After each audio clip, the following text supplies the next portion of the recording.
राज्यभरात स्कूल बसची भाडेवाढ जाहीर होताच आता रिक्षा चालकांनी रिक्षा भाडेवाढीचा प्रस्ताव सादर केलाय। 1 जुलैपासून रिक्षाचं किमान भाडं 26 रुपयांवरून 27 रुपये होण्याची शक्यता आहे। रिक्षाची भाडेवाढ करण्यासंदर्भात मुंबई रिक्षामेन्स युनियननं आरटीओला निवेदनही दिलंय, तर त्यावर MMRDAच्या येत्या बैठकीत अंतिम निर्णय होणार आहे। त्यामुळे लवकरच रिक्षा प्रवास महागण्याची चिन्ह आहेत। रिक्षा चालक आहे त्यांची आपण बातचीत करून घेऊया।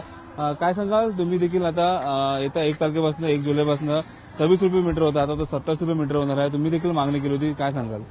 गॅस रुपये 7 रुपये वाढला गॅसचा भाव, प्लस गॅसचा बाटला पासिंग जवळजवळ 28 रुपये झालंय आणि मीटर पासिंग 1 रुपये करणार, 1 रुपये वाढवून देणार, यावर सरकारने विचार करावा। माझं बोलणं असं आहे की सरकारला की जर वाढवते वेळी जर तुम्ही सीएनजीचा भाव तुम्ही 8 रुपयांनी वाढवताय, 7 रुपयांनी वाढवताय आणि मीटरचा भाव जर तुम्ही 1 रुपयांनी वाढवताय, तर त्या 1 रुपयावरती तुम्ही काहीतरी विचार केला पाहिजे की 1 रुपया वाढवून जर परत 6 रुपयांनी जर आम्हाला सीएनजी भेटतच असेल एक्स्ट्रा 6 रुपये देऊन, त्याच्यापेक्षा तुम्ही मीटर वाढवायचं तर तुम्ही 3-4 रुपयांनी वाढवू शकता ना। अजून फक्त 1 रुपया वाढतोय, या रिक्षावाल्यांना बाकीच्या प्रवाशांना त्याची काय घेणं देणं नाही, काय वाढलंय काय नाही।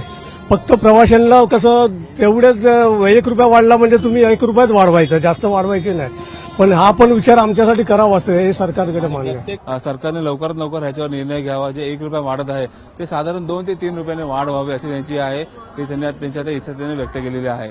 कॅमेरामन गणेश कानडसोबत मयूर राणे, साम टीव्ही, मुंबई।